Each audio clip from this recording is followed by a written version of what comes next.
Oke, saya ulangi lagi. Assalamualaikum warahmatullahi wabarakatuh. Kita masuk ke Project Quality Management.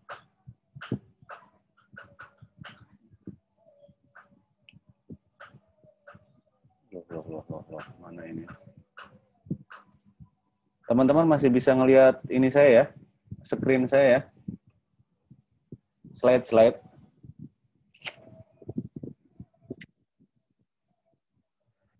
Di sana bergerak nggak ini?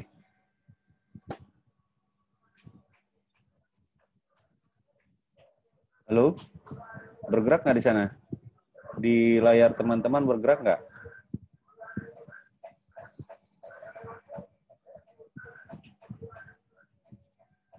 Bisa, Pak. Bisa ya? Oke. Bisa, Pak. Ya, ini soalnya lagi nggak stabil nih. Oke. Menurut... Gerak, Pak. Hah? Kenapa?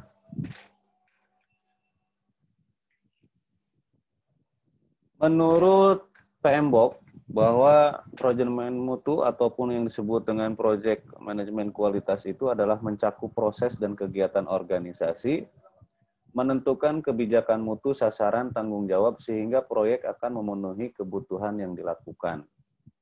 Untuk pelaksanaan proyek, manajemen mutu menggunakan kebijakan dan prosedur dalam konteks proyek.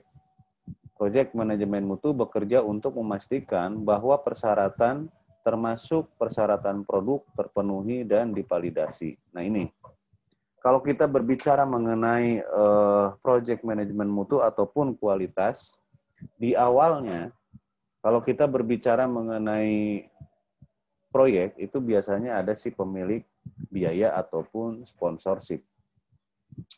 Contoh aktual adalah umpamanya tadi saja ya, siang saya baru saja melakukan brainstorming dengan tim dari BNN ya untuk menyepakati terkait dengan masalah skup area dan kualitas pengerjaan. Nah, itu biasanya dituangkan di dalam perjanjian di awal-awal ya. Setelah perjanjian mereka pelajari, mereka koreksi, kemudian nanti baru akan turun SPK. Ini kalau kita berbicara dengan konteksnya pemerintah. Nah, SPK itu juga sendiri nanti persyaratan banyak yang harus dipenuhi. Ya, kalau pemerintah ini sangat luar biasa rigid. Jadi di sini saya juga harus menghabiskan waktu seminggu nih di Jakarta untuk menyelesaikan KTBLC-nya. Ya, menyelesaikan berbagai macam dokumen yang harus dipenuhi. Nah, ini terkait dengan masalah kualitas pengerjaan karena akan memiliki konsekuensi-konsekuensi tertentu pada saat nanti pelaksanaan. Dan ini semuanya mengandung ataupun memiliki akibat konsekuensi hukum, ya. Jadi salah-salah kalau saya mengerjakan tidak sesuai dengan prosedur, saya bisa dikenakan penalti gitu. Atau bahkan kalau benar-benar bisa menyalahi, saya bisa dipidanakan ya, kayak seperti itu. Nah ini artinya benar-benar harus hati-hati ya. Kesepahaman itu harus dibuat di awal, harus benar-benar sepakat, sepaham antara kedua belah pihak. Nah, contoh aktualnya adalah, umpamanya saya mengerjakan sebuah proyek, tiba-tiba terjadi perubahan. Pak, ternyata bukan modul A, pimpinan menginginkan modul B yang harus dikerjakan. Sementara tim kita sudah prepare di modul A. Ya, nah ini tetap harus memiliki kesepakatan dulu. Nah, artinya nanti benar-benar harus dibicarakan. Oh, oke, kalau seandainya modul B yang ingin dikerjakan, berarti kita melakukan perubahan lagi terhadap ketentuan-ketentuan yang telah dibuat. Ya, jadi ini harus disepakati. Nah, semacam kayak saya, umpamanya Pak, ternyata ini di modul B yang kita inginkan karena modul A ternyata sudah ada. Ya sudah, kalau kayak begitu kita nggak bisa mengacu kepada waktu yang telah ditentukan pada proyek A. Jadi mau tidak mau harus dilakukan perubahan. Dan jika mereka kekeh menginginkan seperti itu, kita harus mengukur kemampuan kita, mampu nggak di dalam pengerjaannya. Ya, kalau seandainya nanti tidak, jangan ambil resiko. Bilang aja, oh tidak Pak, saya nggak bisa, nggak sanggup dalam melaksanakan pekerjaan dalam kurun waktu beberapa hari ini. Umpamanya seperti itu. Ya, ini karena memiliki konsekuensi. Oke. Project Quality Management ini berisi pengetahuan dan proses yang diperlukan untuk memastikan produk dan kiriman dengan kualitas terbaik dihasilkan oleh sebuah proyek. Jadi, artinya teman-teman memang harus benar-benar memahami setiap proses perjalanan proyek tersebut, ya, entah itu nanti metode controllingnya seperti apa, pengecekannya seperti apa, dan lain sebagainya. Ya. Kemudian di sini juga ada kualitas, tingkat di mana seperangkat karakteristik melekat dan memenuhi persyaratan. Dan ada juga yang disebut dengan grade, spesifik kinerja di mana produk diproduksi. Jadi teman-teman nanti harus memiliki grade, ya, harus memiliki penilaian terhadap apa yang kalian kerjakan, seperti itu. Quality management proses di dalam PMBOK itu sebetulnya tidak banyak. Kalau kita lihat di bagian di sini, itu hanya ada 3. Ya. Yang pertama adalah merencanakan manajemen kualitas. Adalah proses mengidentifikasi persyaratan kualitas atau standar untuk proyek dan hasil-hasilnya. Dan mendokumentasikan bagaimana proyek akan menunjukkan kepatuhan dengan persyaratan atau standar kualitas. Nah, sudah jelas. Ya, ini adalah teman-teman nanti bisa mengidentifikasi persyaratan kualitas. Jadi kalau contoh seumpamanya, kamu nanti ngebangun, katakanlah rumah gitu ya, pada proses pembuatan pondasi dan dinding, apa acuan kamu sehingga bisa dikatakan bahwa pembangunan tersebut sesuai dengan standar. Oh iya, kami menggunakan SNI sekian. Atau oh iya, saya mengacu kepada ISO sekian. Nah, itu adalah standar-standar yang memang harus terpenuhi. Jadi sudah sepakat bahwa contoh umpamanya saya membuat sebuah sistem yang sedang dikerjakan adalah sistem audit ya internal untuk sebuah badan ataupun lembaga negara. Acuannya kemana Pak? Oh saya ke ISO 31.000 yaitu ke manajemen risiko berbasis ISO. Oh, oke Pak, itu memang bagus secara internasional. Tetapi Indonesia memiliki standar sendiri terkait dengan masalah audit. Ya, mau tidak mau mereka harus menyampaikan standar seperti apa yang diinginkan. Begini Pak, kalau menurut standar audit Indonesia, jelaskan tuh. Gitu. Kelola kualitas. Proses penerjemahan rencana manajemen mutu ke dalam aktivitas berkualitas yang dapat dieksekusi yang memasukkan kebijakan mutu organisasi ke dalam proyek. Nah, ini juga nanti bagaimana teman-teman harus mengelola ya kualitas tersebut dan mencoba menerjemahkan manajemen mutu ini, manajemen kualitas kepada aktivitas-aktivitas di dalamnya. Lalu bagaimana mengkontrol kualitas? Proses pemantauan dan pencatatan hasil pelaksanaan kegiatan manajemen mutu untuk menilai kinerja dan memastikan hasil proyek lengkap, benar, dan memenuhi harapan pelanggan. Nah, ini kontrol kualitas ini nanti kita banyak alatnya, bisa menggunakan PDCA, bisa menggunakan Fishbone, dan lain sebagainya. Nah, di pertemuan ini juga nanti teman-teman akan mendapatkan tugas bagaimana menggunakan tools-tools tersebut, supaya nanti paham ya. Karena ini nanti digunakan di dunia kerja, kayak gitu. Apalagi kalau seumpamanya teman-teman melakukan tender, ya dengan nilai di atas 500 atau 1 miliar. Wah itu rigid banget. Sampai pelakunya pun sumber daya manusianya, SDM-nya. Umpamanya, ini Pak saya ingin membuat modul seperti ini. Nah kualifikasi seorang programmernya kita minimal S1 dengan sertifikasi ini. Itu harus dilampirkan coba, sebegitunya. Ya sudah kalau kayak begitu berarti persyaratan itu harus terpenuhi. Dia harus melampirkan ijazah, dia harus melampirkan kompetensinya dan lain sebagainya. Nah ini memang begitu detail. Memang tujuannya bagus supaya apa? Memastikan bahwa proyek tersebut dijalankan oleh orang-orang yang memiliki kompetensi yang sesuai. Nah, jadi teman-teman harus tahu nih ya, kalau kita melakukan tender dengan lembaga negara itu sangat rigid sekali. Jadi harus benar-benar dipikirkan secara detail, baik itu persyaratan legal aspek maupun secara teknis gitu. Oke, tadi sudah disebutkan bahwa di Project Quality Management itu hanya ada 3 ya, 8.1, 8.2, 8.3. Nah, ini dia selalu terdiri dari input, tools, dan output ya. Inputnya adalah project charter, tetap mengacu kepada project charter yang kalian pernah buat di awal. Ya, karena itu memang masternya, kitab sucinya kayak begitu. Kemudian tools dan tekniknya diantaranya adalah yang paling penting itu ada data analisis, ya seperti itu. Dan outputnya adalah quality management plan. Jadi di sini teman-teman nanti harus memiliki perencanaan kualitas manajemen, ya harus bisa dituangkan di situ. Lalu untuk manage quality-nya itu sama ya.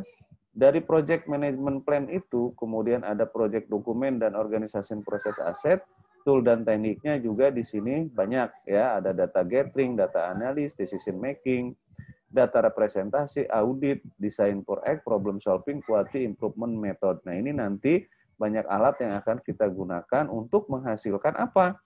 Untuk menghasilkan quality report ya.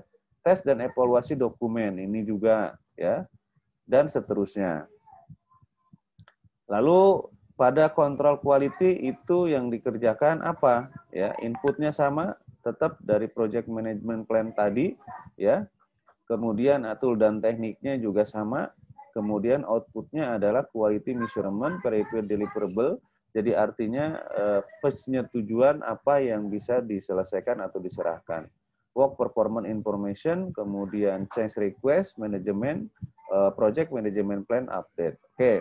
Untuk aktualnya nanti saya akan jelaskan dari ini semua seperti apa sebetulnya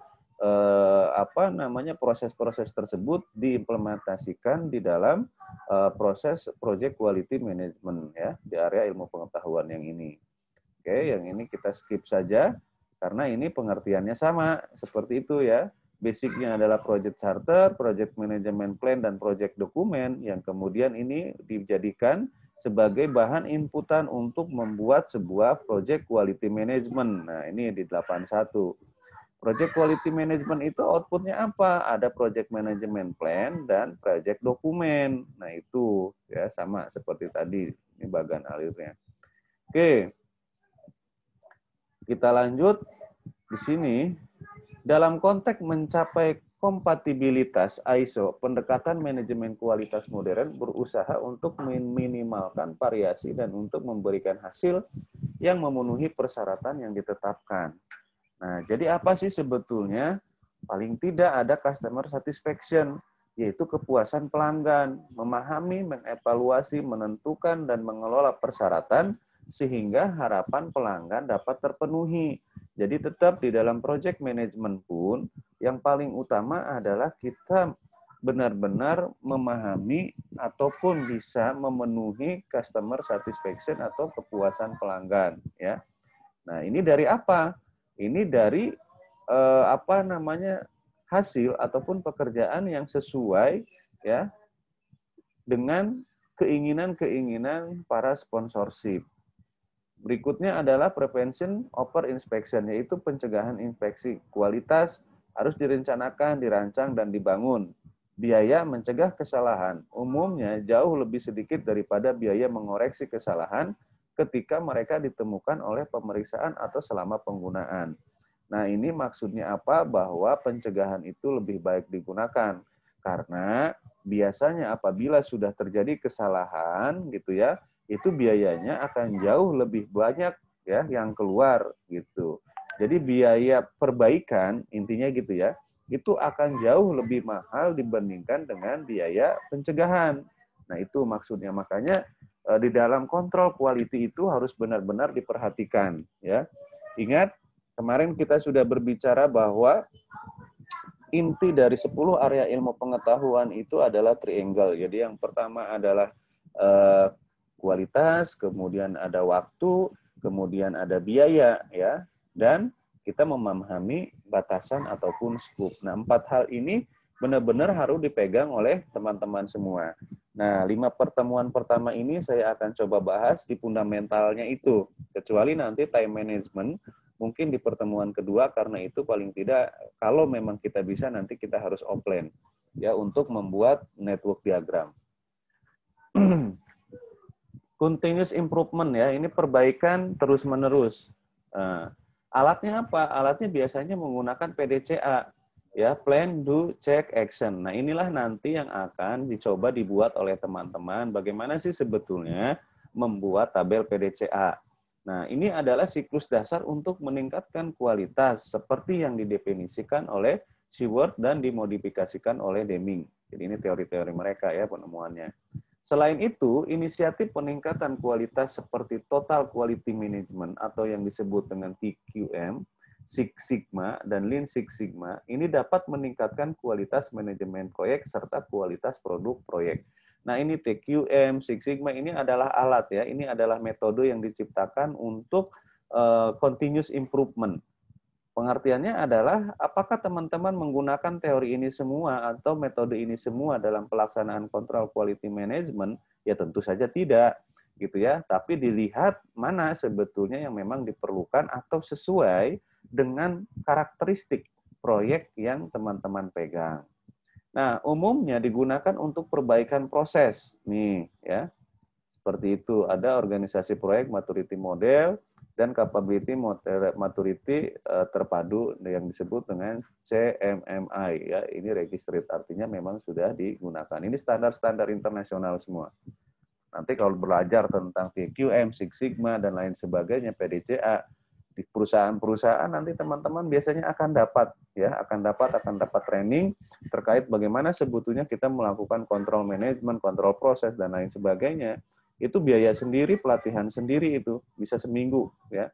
Bahkan bisa mungkin lebih juga tergantung seberapa detail perusahaan menginginkan kontrol quality. Manajemen responsibility, tanggung jawab manajemen, kesuksesan membutuhkan partisipasi dari semua anggota tim proyek. Jadi namun demikian, manajemen tetap dalam tanggung jawabnya untuk kualitas, tanggung jawab terkait untuk menyediakan sumber daya yang sesuai dengan kapasitas yang memadai. Kemudian berikutnya adalah ada cost of quality, ya. Cost of quality ini adalah biaya kualitas mengacu pada total biaya pekerjaan, ya. Kesesuaian pekerjaan dan non kesesuaian. Jadi artinya hati-hati di dalam penggunaan cost quality. Jangan sampai over budget, ya. Jangan sampai atau umpamanya nggak terpakai. Nah itu artinya perencanaan kalian tuh salah. Tetapi pada umumnya yang terjadi di dalam sebuah proyek itu over budget, ya. Entah itu akibat dari kesalahan perencanaan, faktor pengaruhnya banyak, bisa internal, bisa eksternal. Ingat ya, rumusnya selalu dua itu.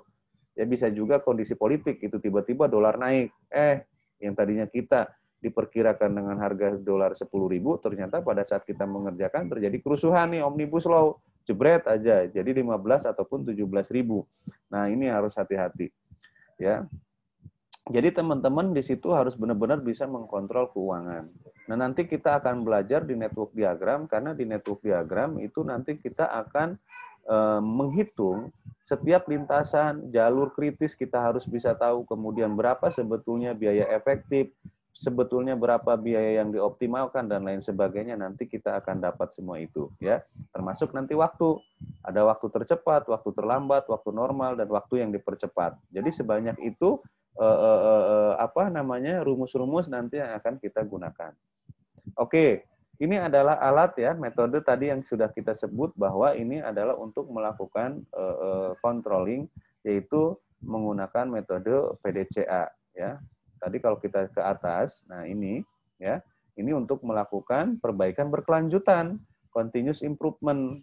Nah, mari kita bahas di sini dan ini nanti akan menjadi tugas teman-teman ya. Ini harap perhatikan, harap dicatat, karena nanti metode pembelajaran kita untuk testing itu menggunakan computer based testing. Jangan sampai salah memilih jawaban ya. Jadi harus memahami betul. Ini sebuah contoh pada sebuah perusahaan pengiriman ya. Supply chain. Project name-nya apa? Adalah bagaimana mengurangi keterlambatan pengiriman. Nah, ini masalahnya berarti ditemukan. Lalu kita buat perencanaan, ya, buat problem statement-nya.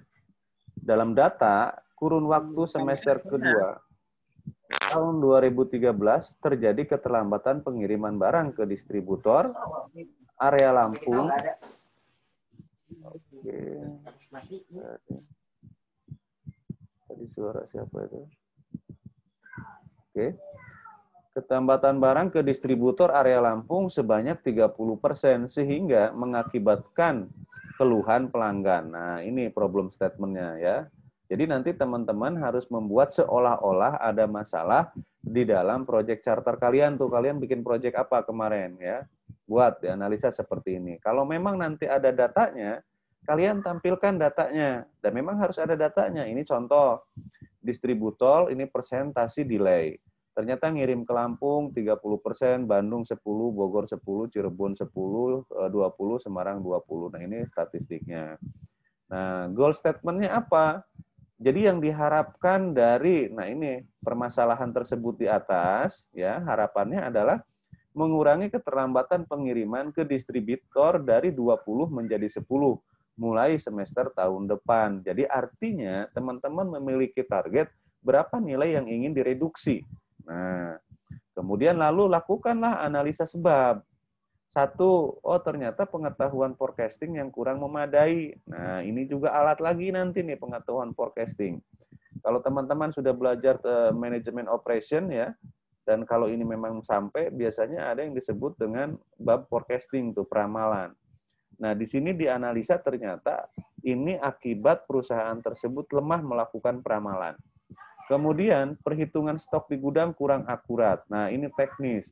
Berarti di sana perusahaan sangat lemah sekali kemampuan menghitung perencanaan kapasitas desain dan kapasitas efektif. Nah, ini kalau teman-teman belajar tentang manajemen operation sampai ke sana nih. Ya, kebetulan kalau saya ngajar biasanya sampai. Kemudian belum ada standar perawatan forklift. Nah, ini terkait dengan masalah standar mesin ya, alat sesuai dengan pabrikannya. Manajemen pipo di gudang tidak ada. Nah, ini sebetulnya parah. First in, first out. Jadi, mana yang barang lebih masuk duluan, maka dia yang akan keluar lebih dulu. Tidak ada kontrol atas ketersediaan truk. Nah, ini artinya berarti dia tidak memiliki tracking ataupun controlling untuk kendaraan. Oke, nah ini analisa sebabnya nih. Lalu, ya, do-nya apa sih yang harus dilakukan? Berarti mau tidak mau kan harus mentraining supaya mereka mengerti tentang supply chain management. Nah, nanti dihitung tuh oleh manajemen, oke kira-kira berapa orang sih yang harus kita sekolahkan gitu kan, di mana gitu, berapa lama dan lain sebagainya. Intinya berarti mereka harus tahu tentang ilmu supply chain management. Nah, ini kalau teman-teman mau tahu bahwa di dalam standar dan sertifikasi keahlian itu ada tersendiri. Ya, Certified Supply Chain Management itu ada, ya, kayak gitu. Kemudian yang kedua adalah stok of-name secara periodik. Nah, berarti supaya kapasitas sesuai atau bisa tidak over, maka harus dilakukan stok of-name setiap per bulan umpamanya. Nah, ini berarti nanti teman-teman harus membuat kebijakan, harus melakukan stok of-name, bagaimana caranya dan lain sebagainya. Kemudian membuat standar perawatan forklift. Audit terhadap kegiatan administratif keluar barang. Nah, ini berarti harus melakukan audit secara rutin.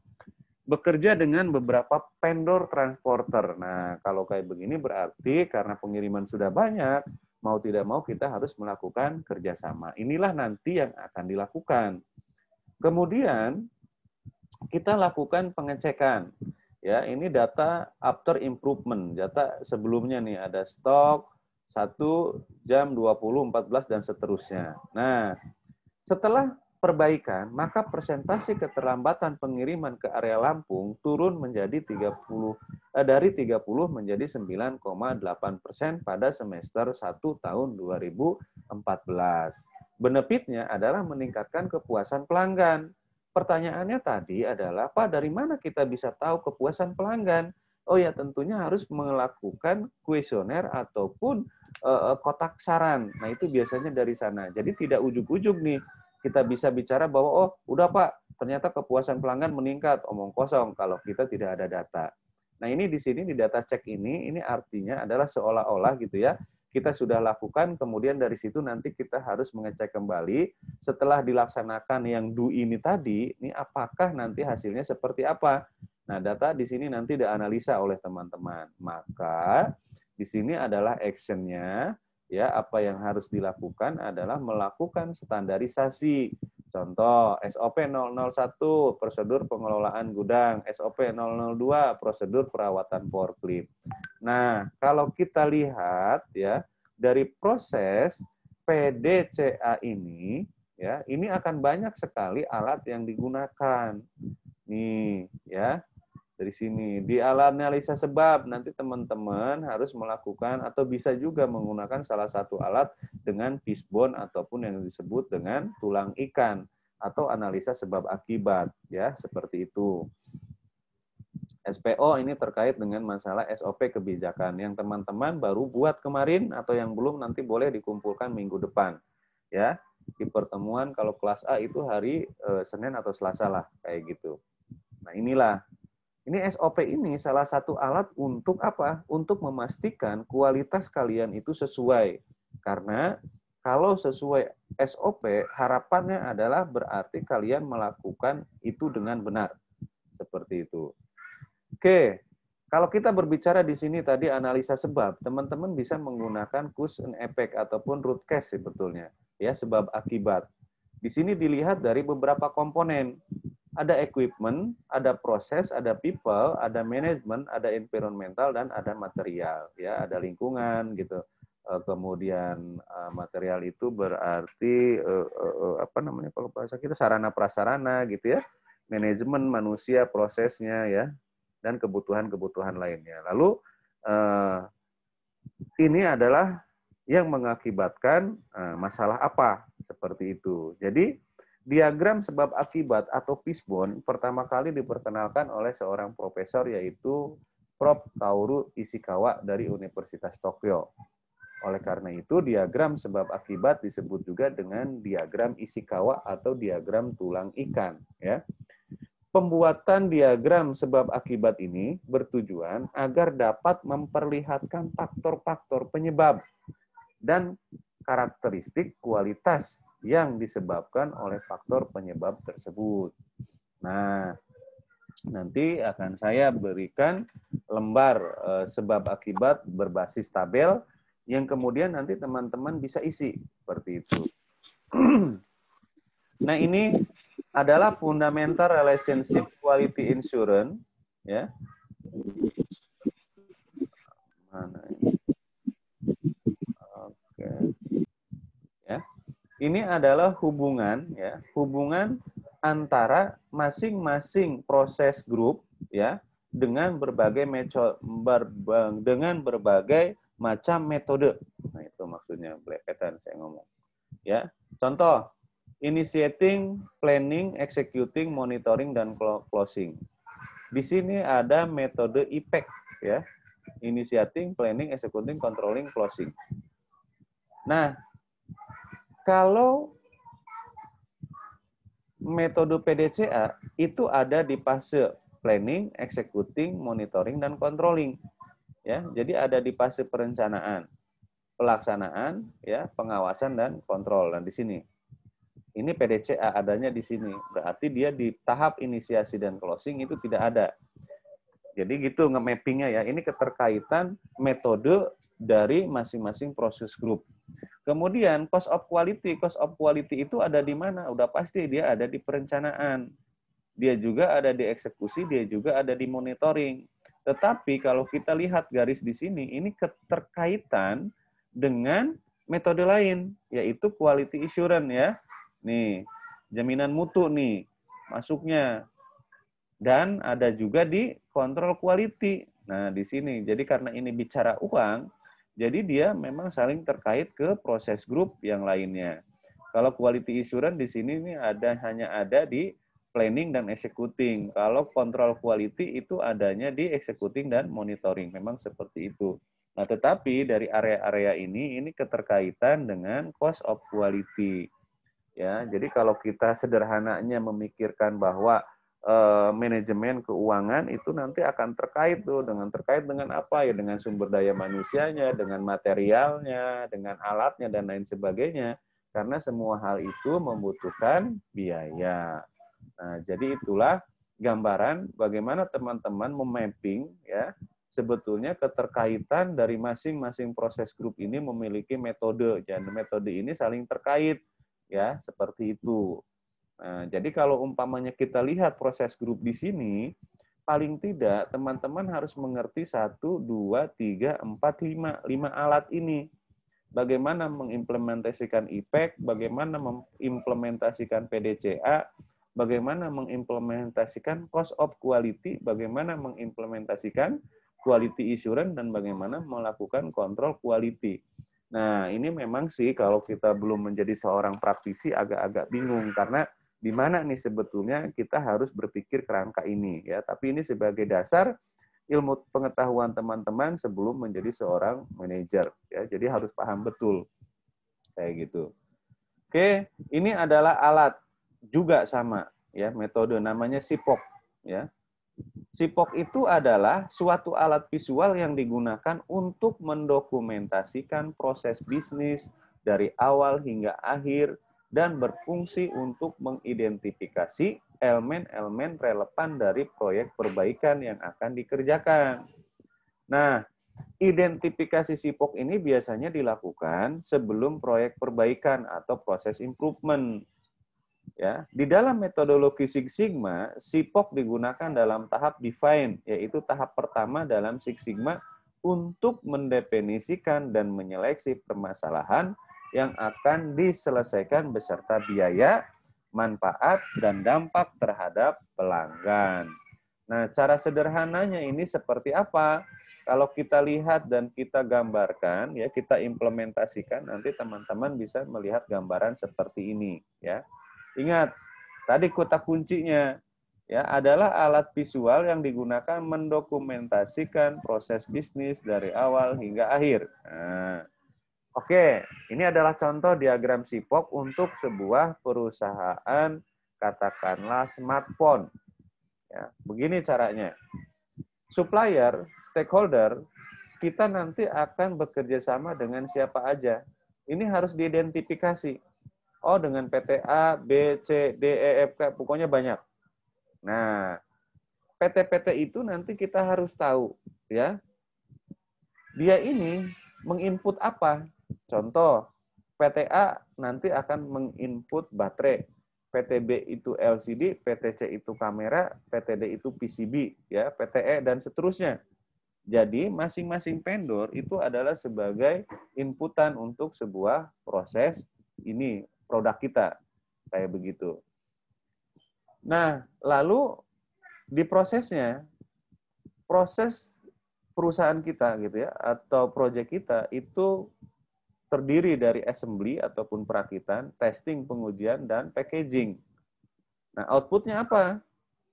Yaitu smartphone 5 inci atau smartphone 5,5 dan smartphone 6 inci. Lalu customer kita siapa? Distribusi X, distribusi Y, distribusi Z. Nah, itu maksudnya. Jadi nanti tolong ya di dalam proyek teman-teman teman-teman harus membuat PDCA ini. Lalu nanti ini dari mana? Berarti sudah saya siapkan datanya di sini. Nah, di sini ya. Nanti teman-teman di sini ada sheet PDCA ya. PDCA ini nanti perencanaannya apa, problem statement-nya apa, sebutkan di sini, data saat ini seperti apa, goal statement kayak apa, analisa sebab kayak apa. Do-nya yang akan dilaksanakan ya, yang akan dilaksanakan itu apa. Kemudian bagaimana metode pengecekannya ya. Nah, metode pengecekannya nanti teman-teman bisa lihat modul. Kemudian apa action-nya ya. Apa yang akan dilakukan kayak gitu. Jadi umpamanya nanti membuat SOP ya, bisa SOP, bisa kebijakan dan lain-lain ya. Tidak harus SOP kayak begitu. Nanti tolong ini dibuat sesuai dengan apa project yang teman-teman buat pada project charter kemarin. Ada yang menjadi IO gitu ya, ada yang menjadi bangun apa dan lain sebagainya. Oke, saya akan lihat kemarin itu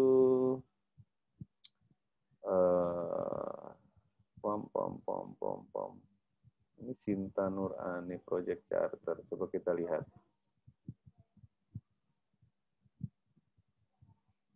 Oke.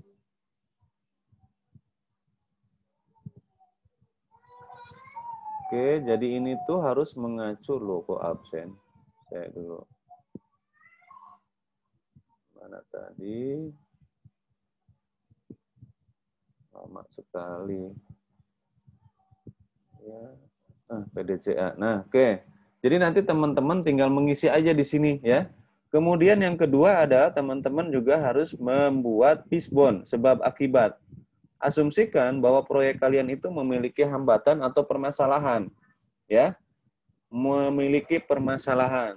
Jadi equipment-nya itu apa, prosesnya apa, yang bermasalah, people-nya kenapa, materialnya apa, lingkungannya seperti apa, lalu manajemennya kenapa, ya. Dan ini memiliki efek itu apa, ya. Ini sebab akibatnya. Sehingga di sini berakibat apa? Jelaskan, ya. Seperti itu. Kemudian yang terakhir nanti teman-teman coba membuat apa tadi di sini diagram sipok, ya. Teman-teman nanti coba membuat ini mana ini? Nah, ini membuat diagram sipok. Yang terakhir adalah sipok, ya, sipok. Mudah saja. Kalau kita belajar tentang project management itu memang selalu dengan tabel-tabel dan tabel, ya.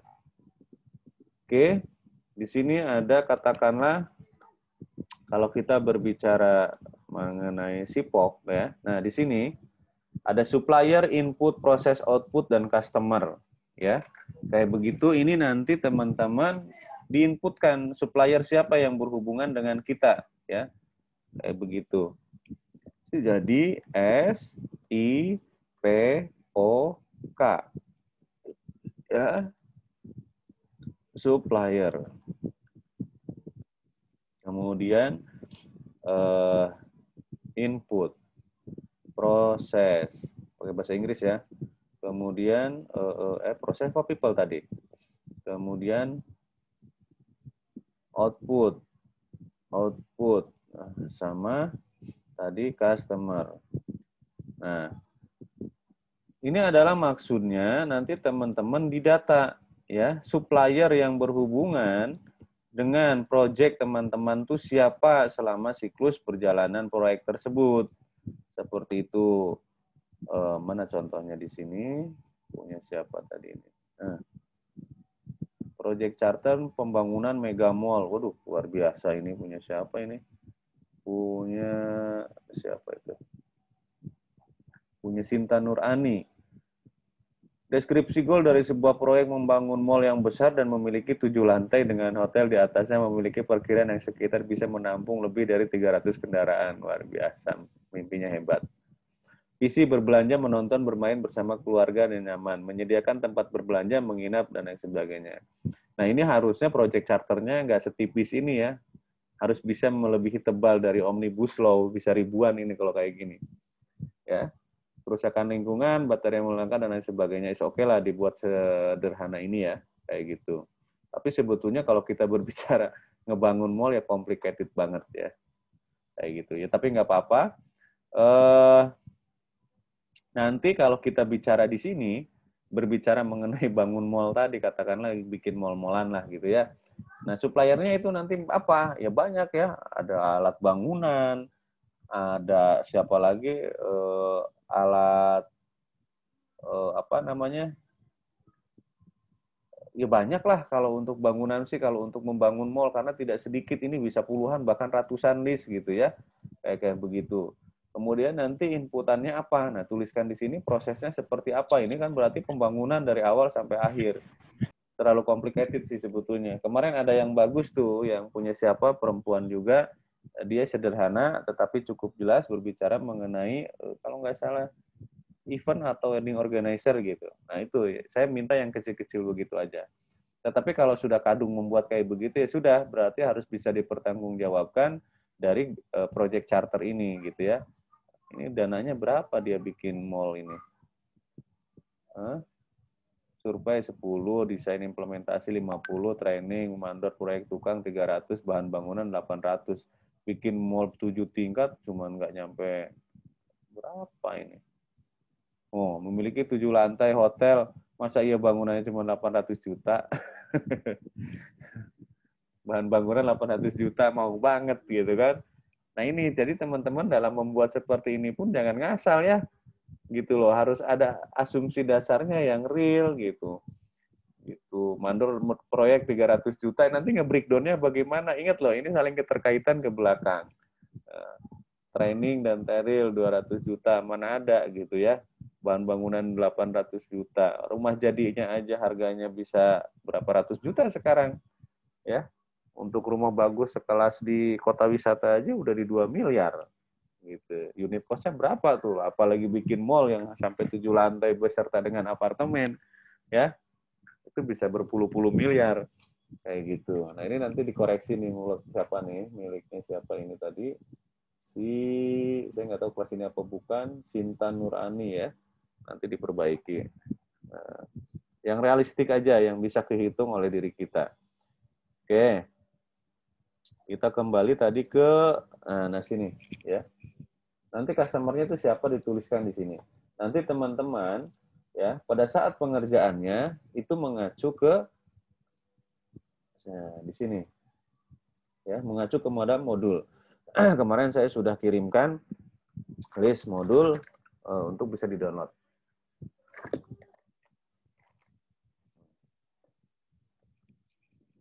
Ini adalah diagram SIPOK. Nanti teman-teman juga bisa contek, nggak apa-apa. Tapi harus sesuai dengan project charter kalian. Ini tidak akan bisa jelaskan lagi. Plan Quality Management Data Flow Diagram. Nah, ini adalah data flow diagram yang bisa digunakan untuk membuat perencanaan kualitas manajemen. Jadi pertama root and cause ya, sebab akibat, flowchart, checklist, Pareto, histogram, control chart, dan scatter. Nah ini makanya kenapa kuliah itu kalian harus bisa SPSS, alat-alat analisa. Karena itu nanti akan dipakai terus. Ya. Ini harus menggunakan software, nggak bisa dengan cara manual. Nanti kita akan belajar kalau memang ada waktunya bagaimana menggunakan software manajemen proyek. Ini juga 7 basic quality tools ya. Jadi ini paling tidak ada Affinity, PDPC, interrelationship, tree diagram, dan lain sebagainya. Network diagram juga nanti kita akan belajar ya, terkait dengan masalah waktu. Biaya kualitas mencakup semua biaya yang dikeluarkan selama umur produk dengan investasi dalam mencegah ketidaksesuaian dengan persyaratan, menilai produk atau jasa untuk kesesuaian dengan persyaratan dan gagal memenuhi persyaratan. Biaya keunggulan sering dikategorikan ke dalam internal yang ditemukan oleh proyek dan eksternal ditemukan oleh pelanggan. Ya ingat selalu sumbernya internal dan eksternal. Biaya kegagalan juga disebut biaya kualitas yang buruk. Iya, gitu. Berarti artinya dia tidak bisa mengestimasi dan mengidentifikasi. Nah, ini cost of confront dan non-confront. Ya. Berikutnya, perform quality assurance. Jadi di sini tools dan tekniknya ini tadi ya, diagram Affinity dan lain sebagainya yang sudah kita kerjakan, yang sudah tadi dijelaskan, itu adalah alat untuk bagaimana kita melakukan kontrol kualitas seperti itu. Nah, ini adalah diagram Affinity. Diagram Affinity ini sebetulnya sih sepertinya gitu, itu 4M ya, tetapi di sini ada lingkungan. Ada man, material, machine, dan environment, ataupun yang disebut dengan lingkungan. Nah, satu lagi berarti teman-teman di sini harus membuat diagram Affinity. Diagram Affinity. Nah, sekarang pelatihan enaknya karena pakai Zoom di rumah masing-masing, jadi bisa dikerjakan masing-masing. Jadi pahamnya juga masing-masing. Ya. Kalau offline itu biasanya kelompok dan dikerjakan rame-rame real time saat itu juga gitu. Ya, tapi di sini nanti biar pemahamannya kalian benar-benar bisa paham.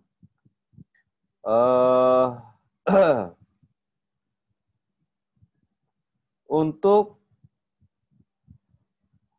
diagram Affinity, teman-teman harus menuliskan man, material, machine, dan environmental. Di dalam manajemen umum itu SWOT biasanya itu ada 4M, man, material, money, method gitu kan. Nah, tapi kalau di sini ada sedikit beda ya. Man Jadi nanti teman-teman perlu meningkatkan pelatihan pada operator. Pelatihan serius melakukan pelatih kurang serius dalam melakukan pelatihan, ya. Kemudian materi pelatihan sangat terbatas dan lain sebagainya. Nah, ini nanti teman-teman identifikasi ya masalah-masalah berdasarkan kategori ini. Kayak begitu. Kalau tadi kita berbicara mengenai supply chain, itu berarti bisa dikatakan di sini bahwa oh orangnya terbatas Pak jumlahnya, oh orangnya memang nggak ngerti Pak, oh orangnya memang tidak memahami Pak, gitu. Lalu bagaimana dengan materialnya? Ya memang bahan bakunya jelek Pak, bahan bakunya terbatas Pak, bahan bakunya tidak standar Pak, kayak gitu. Lalu bagaimana dengan mesin ya? Nah mesinnya sering mogok Pak, mesinnya rusak, mesinnya tidak standar, mesinnya sudah lama, ya tidak ada jadwal untuk perawatan Pak dan lain sebagainya. Lalu untuk pengaruh lingkungannya seperti apa? Kalau di sini sih ada bau busuk dalam produksi, ruangan produksi kurang dingin, banyak debu ruang produksi dan sejenisnya. Jadi ini nanti diidentifikasi ya masalah-masalah yang timbul dari 4 hal tersebut kayak gitu. Nah, saya nanti akan ingatkan di dalam tabel kalian mana ini ya. Ini jadi tuliskan temuan masalah pada diagram affinity. Nah, yang pertama adalah main, ya material. Kemudian apa tuh mesin ya, mesin dan environmental ataupun lingkungan. Nah di sini ya, nanti teman-teman tolong jelaskan. Nah, umpamanya kurang pengetahuan, ya, umpamanya kurang jumlah, ya, dan seterusnya. Kemudian material umpamanya terbatas, sudah kadaluarsa, ya, kemudian sering rusak. Kemudian untuk mesinnya bagaimana? Ya, ini juga sama, sering rusak atau bermasalah, tidak ada perawatan, ya. Kemudian terbatas. Lingkungannya bagaimana? Umpamanya bau asap, kemudian kotor, ya, dan seterusnya. Ini nanti tolong teman-teman tuliskan. Jadi sekarang ini ada 4 paket yang harus dikerjakan oleh teman-teman. Yang pertama membuat PDCA, yang kedua fishbone, membuat sipok dan diagram affinity, ya. Ini harus diselesaikan minggu depan juga. Minggu depan jadi pertemuan kedua ya, setelah yang pertama itu. Nah, seperti ini. Ini adalah nanti latihan ataupun tugas teman-teman dikirim ke ruangdosenmu@gmail.com. Nah, seperti ini. Oke. Nah, mana tadi? Oke, kita kembali lagi ke sipok. Nah, jadi nanti teman-teman ya, yang terakhir nanti silakan gunakan atau buat latihan ya, tugas yaitu diagram affinity. Ya, ini sebetulnya sih contoh-contoh banyak dari buku PMBOK ya, cuman saya lagi nggak bawa di Jakarta ini. Ada project management buatan dari UGM yang dibuat oleh proyek PP di Jakarta. Itu bagus sekali bahasa Indonesia, walaupun tidak secara 10 area ilmu pengetahuan dijabarkan di sana, tetapi mengikuti dari kasus di lapangan. Ya, oke.